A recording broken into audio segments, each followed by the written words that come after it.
Did you know the first computer bug was literally a bug?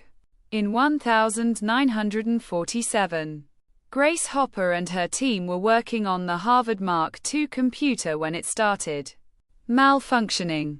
They opened the hardware and found a moth stuck in a relay. They removed it and taped it into the logbook, marking it as the first actual case of a bug being found.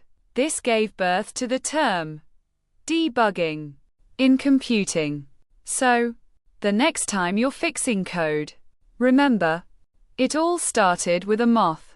And thankfully, our bugs are just lines of code, not actual insects.